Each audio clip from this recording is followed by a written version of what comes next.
It's a blessing of yet another beautiful evening. Good evening and a warm welcome to RTM News. My name is Sanda Nomosaga Kwabikuto. Thank you very much for joining us once again tonight. Without taking much of your time, let's give you the headlines happening in the Republic of South Africa. 4 killed in a bus crash and another 4 killed, 11 injured in a minibus accident. Shabane was a humble man, says Ramaphosa, and 1.5 million rand worth of goods stolen during Hyde Park Mall robbery. These are the stories we'll be looking into tonight. Let's start with the first top story. 4 people were killed in a bus crash yesterday. 4 people were killed and 32 others were injured when a bus and a truck collided on the N1 near Laingsburg, the Western Cape Transport Department reported.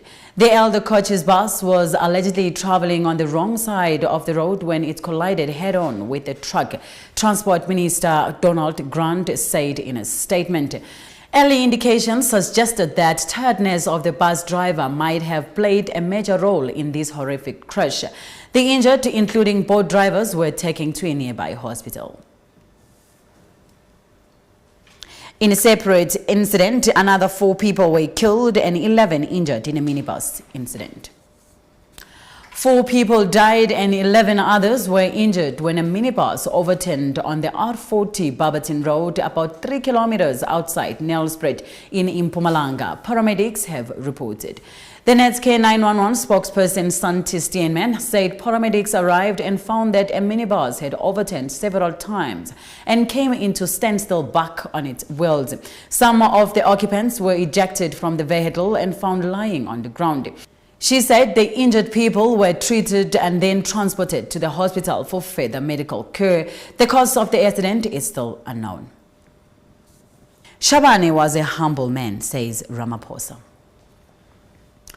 Despite advancing in political career, former Public Service and Administration Minister Collins Shabane remained humble and respectful, Deputy President Cyril Ramaphosa said during a memorial service at the Tshwane Event Center, which was attended by numerous government ministers and their deputies. Ramaphosa said Minister Collins Shabane was a down-to-earth person. He always treated everyone with the same dignity and respect, whether they were a manual laborer or gardener at the union buildings or a fellow minister. Shabane and Sergeants Lesiba Seleke and Lawrence Lechwane were killed on Sunday morning when a truck allegedly made a U-turn in front of their car on the N1 between Mokopane and Polokwane in Limpopo. 1.5 million rands worth of goods stolen during the Hyde Park Mall robbery. Cell phones worth 1.5 million rand were stolen from Vodacom store in Hyde Park Mall yesterday in Johannesburg, Gauteng police have reported. 4 armed men entered the store around 14:30 and held the staff at gunpoint. Lieutenant K. Makubela confirmed. Makubela said they took cell phones worth 1.5 million rands and then on their way out of the store, they started shooting randomly, but no one was reported to be injured, adding that besides cell phones, the suspect also made off with iPods. No arrests had been made so far. It's a very short break. We'll be back in a bit. Stay with us.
Welcome back again. If you've just joined us, we welcome you. My name is Sanda Nomosaga Kwabe Kuto. Now let's give you the headlines happening in other parts of Africa.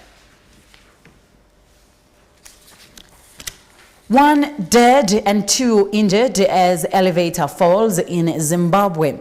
ISIS claims a deadly attack on Tunis Museum, and Britain gives Zimbabwe $72 million and 2 more US aid workers repatriated for Ebola monitoring. These are the stories we'll be looking into tonight. 1 dead, 2 injured as elevator falls in Zimbabwe. 1 person died and 2 others were injured on Wednesday when an elevator fell several floors in a government building in Zimbabwe capital, Harare. A report said yesterday, according to the Zimbabwe Broadcasting Corporation, an elevator car fell on 3 technicians who were working on 4 old elevators at the Chaminuka building, where the country's Central Intelligence Organization has offices. They were rushed to hospital where 1 of them died. The remaining 2 were said to be in a stable condition. Unconfirmed reports earlier said the lift had fallen 9 floors down. The Herald newspaper warned in a report in 2012 that Zimbabwe's more than 1,000 elevators were death traps because most of them were not being serviced. ISIS claims deadly attack on Tunis Museum. The Islamic State jihadist group claimed responsibility yesterday for an attack on foreign tourists at Tunisia's National Museum that killed 21 people as the security forces swarmed on suspects. The authorities said they had identified 2 dead gunmen behind Wednesday's assault, which prompted calls for a show of national unity against extremism in the birthplace of Arab Spring. In an audio message posted online, ISIS said that 2 knights from the Islamic State, heavily armed with atomic weapons and grenades, targeted the Bardo Museum in the capital. The group, which had hundreds of Tunisians among its ranks, threatened more attacks, saying, "What we have seen is just the beginning." Britain gives Zimbabwe $72 million. Britain has given Zimbabwe $72 million to help increase food production by rural farmers over the next 4 years. As the Southern African country faces the prospect of poorer harvest this year due to inadequate rains. Once the breadbasket of region, Zimbabwe has since 2000 struggled to feed its people due to drought and President Robert Mugabe's seizure of white-owned farms to recycle landless blacks, which badly affected commercial agriculture in the country. Catriona Lang, Britain's ambassador to Zimbabwe, said 70% of Zimbabweans living in the rural areas and mostly surviving on farming, supporting agriculture will speed up the economic recovery. 2 more US aid workers repatriated for Ebola monitoring. The last 2 members of the group of the U.S. healthcare workers whose colleague is being treated for Ebola virus returned yesterday from Sierra Leone to the United States, where they are being monitored for possible exposure to the deadly virus. Their repatriation brought the total number of Americans brought back from the West African nation to 18 since last Friday. The U.S. Centers for Disease Control and Prevention confirmed that last night. It's time for yet another very short break. We'll be back in a bit. Stay with us. Open Heavens, a guide to a close fellowship with God, Volume 15 for adults and Volume 8 for teenagers, 2015, written by Pastor E.A. Adeboye, is available. Open Heavens is a motivating and inspirational Christian daily guidebook to teach the ways of God. You can get a copy of the Open Heavens at Redemption Camp, Kilometer 46, Lagos, Ibadan Expressway, Mowe, Ogun State, Nigeria, and every parish of the Redeemed Christian Church of God. You can also grab yours at the regional headquarters, the Master's Place, 4 Commercial Avenue, Stratham Park, Randburg, Johannesburg. Telephone numbers +277 1179 14141. And our Zambia regional headquarters, Regional Secretariat Plot 8665 Kamloops Road, next to the Evangelical Fellowship, Lusaka, Zambia. Telephone number +2609 7741 0426. or you can also get a copy at any of our regional headquarters of the Redeemed Christian Church of God worldwide. For more information, visit our website www.rccg.org and www.eadeboye.com. When you read, you skim the surface. When you study, you discover the treasure. God bless you. Nothing compares to the promise I have in you. Welcome back again. If you've just joined us, we welcome you. Now we're heading straight to Nigeria, starting with the headlines. Fashola says striking doctors will not be paid, and Jonathan loses police outrider in bike crash. Boko Haram attacks Gamboru, kills 11. These are the stories we'll be talking about in Nigeria tonight. Let's start with the first top story. Fashola says striking doctors will not be paid. The Lagos State Governor Babatunde Fashola has insisted that striking doctors in the state will not be paid their wages unless they resume duties, Daily Independent have reported. Fashola, who spoke at a commissioning of the newly built Cardiac and Renal Center in Bagada General Hospital, Lagos, said the state government was not owing any doctor their legitimately earned salary. He appealed to the striking doctors to return to work, adding that the only month owed to the doctors is March, and as they've been paid for January and February. Jonathan loses police outrider in bike crash. President Goodluck Jonathan has lost one of his best police outriders, Sirajo Akali, in crash along the Abuja Airport Road, Premium Times have reported yesterday during his funeral. The incident happened on Saturday. Alkali ran into one of the concrete partition used by the company handling construction work on the airport road when Jonathan was returning to Abuja after a brief visit to Adamawa State. The 32-year-old police corporal from Edo State was said to have been one of the most gifted riders attached to the office of the president. The remains of the police officer were moved to the National Hospital and later buried yesterday in his hometown. Boko Haram militians have killed 11 people in an attack in Gamboru in northeast Nigeria as hundreds of militians flooded the town following the withdrawal of Chadian troops, witnesses have reported. 3 residents of Fotokol, a town in Cameroon but effectively attached to Gamboru, said the rebel onslaught began on Wednesday and there were indications that Boko Haram intended to occupy Gamboru again.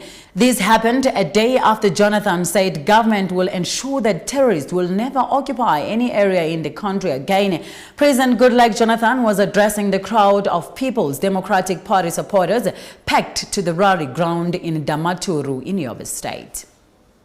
That's all what we have for you on the African continent. Stay with us as we're crossing over to Lady Vicky with the international stories, and later Adelani is here with sports. South Africa Feast of Esther hosts a 4th annual Feast of Esther conference for female general overseers and wives of general overseers or founders of ministry. The theme is Women Changing History.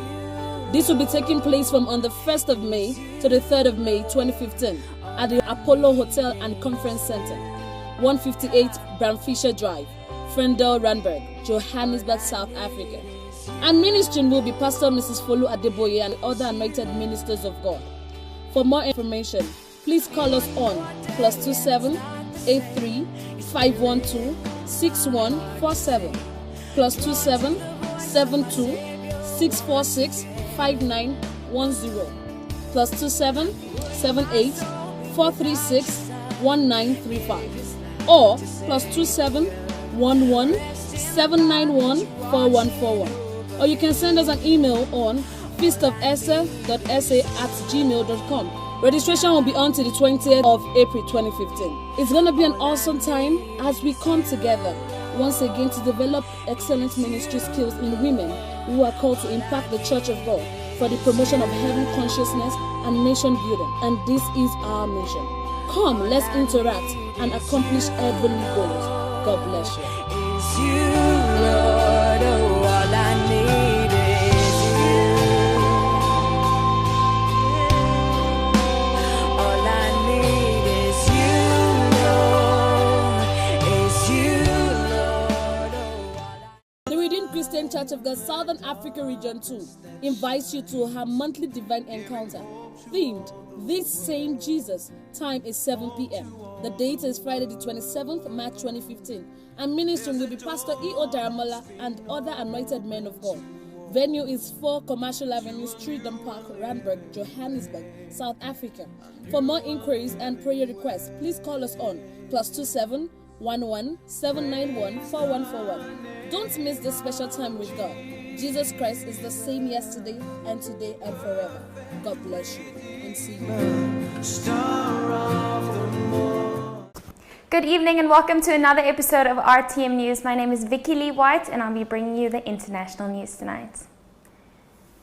In international headlines, militants armed with grenades raid police station, killing 2. Shooting near US-Canadian border leaves 1 dead. 5 teens charged with planning schoolmates' murder, police say. And Kerry condemns alleged Syrian chemical weapons use. In the first story, militants armed with grenades raid police station, killing 2. Militants armed with grenades and rifles stormed a police station today at a border district in Indian-administered Kashmir, killing 2 people and wounding 5 others. A senior police officer said the militants attacked the police station early this morning. I quote, "A sentry and a civilian were killed in the initial attack while 5 other cops were injured," said Danish Rana, police chief of Jammu area. The injured, who included 2 paramilitary troopers, were evacuated to hospital. He said 15 police officers have been evacuated from the building, which has been surrounded by the Indian Army and paramilitary troops. "There are still some people inside the building and we will storm it after they are evacuated," Rana said. Indian Army soldiers and police officers are at the scene. The area has been barricaded and traffic is prohibited from passing through. The attack in Kattu district bordering Pakistan comes days after a new People's Democratic Party BJP coalition government took office in Indian-administered Kashmir. The area has seen several similar attacks in the past. In the next story, shooting near US-Canadian border leaves 1 dead. Federal and local authorities are investigating a deadly shooting by a U.S. Border Patrol agent in Washington state. The U.S. Customs and Border Protection said the agent fired when a suspected illegal border crosser assaulted him during a patrol along the U.S.-Canadian border yesterday. The reported shooting happened near the Huntington border crossing, which connects the cities of Sumas, Washington, and Abbotsford, British Columbia. It is one of several area border crossings between the US and Canada and is located east of Bellingham, Washington, and Vancouver, British Columbia. The Bellingham Herald newspaper, citing police radio dispatches, said the man was struck in the head. I quote, "The agent had been hit by pepper spray but wasn't seriously injured," according to police radio traffic. The newspaper said, "The shooting apparently happened in an east-west road less than 1,000 feet from the border." Video from CNN partner CTV Network showed a covered body lying on the roadway, surrounded by police and investigation vehicles. The Border Patrol agent and the shooting victim have not been identified. The FBI and Whatcom County Sheriff's Office are assisting in the investigation. 5 teens charged with planning schoolmates' murder, police say. 5 students at Flowing Wells High were charged with conspiracy to commit murder in the first degree, said police spokesperson Sergeant Pete Dugan. One of the students is 18, the others are juveniles, 2 17-year-old girls and 2 15-year-old boys, but will be prosecuted as adults, Dugan said. School administrators called police Wednesday when a different student came forward to describe the plan and say that someone had brought a knife to campus. Administrators found the student with a weapon before police arrived, Dugan said. I quote, "Detectives determined that not only was there a plan, but the 5 students accused would meet in the mornings and at lunch to discuss the details of the plan," Dugan said. Each meeting got further involved in the planning process, and the last meeting was when they decided to bring the weapon. They had even decided where the murder would take place, somewhere off campus. These meetings went on for about a week. The 5 students knew the target, he said. It was not a random act, and they were targeting someone who hung out in the same group as them, someone they were having problems with and decided to kill. Charged and booked into the Pima County Jail were Christopher Gibson, 18, Anastasia Lakin and Jessica Good, both 17, and Gabriel Quiroga and Andrew Totten, both 15. In the final international story tonight, Kerry condemns alleged Syrian chemical weapons use. Secretary of State John Kerry yesterday delivered a fiery response to reports that the Assad regime used chlorine gas as part of an attack earlier this week in the Syrian town of Sarmin. In a written statement, Kerry said the United States is deeply disturbed by the as-yet unverified reports. He called for a quick investigation into the allegations, though the State Department declined to spell out any specific consequences should they be proven. I quote, "If true, this would be only the latest tragic example of the Assad regime's aristocracies against the Syrian people, which the entire international community must condemn," Kerry said. The attack alleged to have taken place on Monday was first reported by the Syrian Observatory for Human Rights. All the international news I have for you tonight, but stay with us as we're crossing over to Adelani for the sports. Are you celebrating a birthday, a wedding, office party, anniversary, or feel like having a taste of the best cake ever? Then Cakes at Eddie is the place to go. We specialize in all kinds of cakes, such as novelty cakes, character cakes, and many more. Just think of something and we'll make it for you. Our telephone numbers are 061 446 1812 or call us at 082 369 2880, or you can email us on at cakeseddy@gmail.com, or you can also visit our website at www.eddiescakes.co.za. Cakes at Eddie, where elegance and taste meet. Jesus, I believe in you.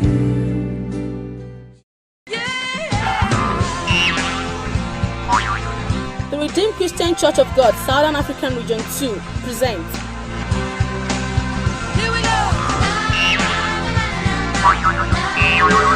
2015 Teenagers and Children Camp. Theme, The Good Shepherd. Every move I make it you. You make me move, Jesus. Date, 3rd to 5th of April 2015. Venue, Baptist Union Training Ground, Rodiport. Registration fee is 150 rands, which includes accommodations and meals.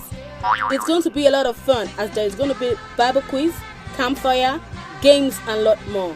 For more inquiries, please call us on +2782 369 2880, +2774 217 8182. Children, listen. There are good rewards for the best 2BH children. The first child will go with the reward of 1 year educational support, and the second child will stand to win the prize of a laptop. Daddy and Mommy will be very proud of you if you set yourself above others. Behave yourself and come home with any of those prizes.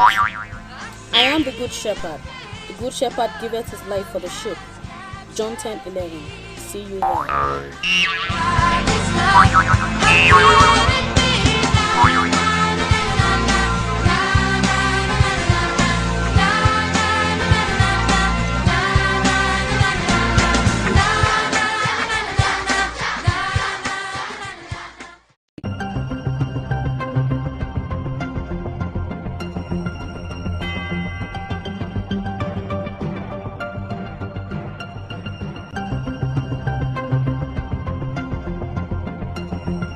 Good evening and a very warm welcome to you all. You're currently watching RTM Sports News with me, Adelani Oguriade. These are the top stories this evening. In international football news, Louis van Gaal, Manchester United manager, says this is his last job. In more international football news, Everton soundly beaten in the Europa League. In tennis news, Andy Murray reaches semi-finals at the Indian Wells. Starting with the latest news in international football, Manchester United manager Louis van Gaal says he will retire from football when his spell with the club ends. The 63-year-old, who is contracted to United until 2017 after joining the club last summer, wants to spend time with his family. Dutchman Van Gaal has coached some of Europe's biggest clubs, including Barcelona, Bayern Munich, and Ajax in his career. In more international football news, England's last remaining team exited the European competitions as Everton was soundly beaten in their last 16 Europa League tie against Dynamo Kiev. In a week where Manchester City and Arsenal exited the Champions League, poor defending cost Everton in Ukraine as they lost 6-4 on aggregate. Romelu Lukaku's strike cancelled out Andriy Yarmolenko's wonderful opener, but Lukas Theodosic and Miguel Veloso and Oleg Gusev and Antunes scored before Phil Jagielka's headed consolation. Everton's resounding 5-2 defeat in Kiev ends a dismal month for English sides in Europe, with Chelsea, Liverpool and Tottenham also knocked out. And lastly, tennis news. Andy Murray set a new record for open-era wins by a British man after easing past Feliciano Lopez to reach the semi-finals at Indian Wells. The world number 4 equaled Tim Henman's 496 victory mark in beating Adrian Manarino on Wednesday and moved clear with a 6-3, 6-4 win over Lopez. Murray is now unbeaten in 10 career meetings with the Spaniard. So that rounds up all the sports news I have for you all this evening. Please don't forget to watch your sport over the weekend. I'll be back on Monday reporting on all those results and all the mouth-watering fixtures that will be taking place during the week. For now, though, is a good night from me, Adelani Oguriende. Enjoy the rest of your evening and the rest of your RTM viewing. Let's cross over back to Sisanda.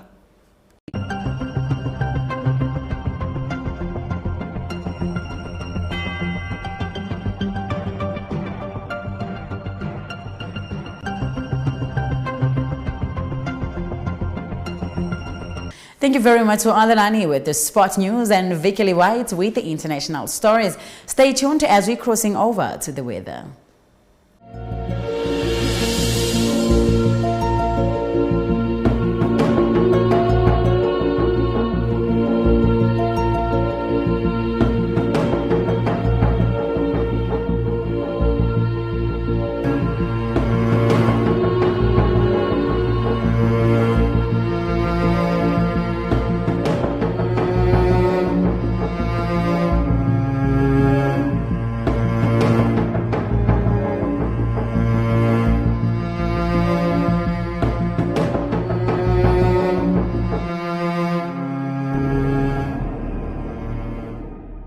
That's all what we had for you tonight. We hope that you had a beautiful evening with us. Please do join us again, same time, same place on next week, Monday. My name is Sisanda Nomosagakabe Kuto. From myself and the rest of RTM News team, we wish you a pleasant and a good night.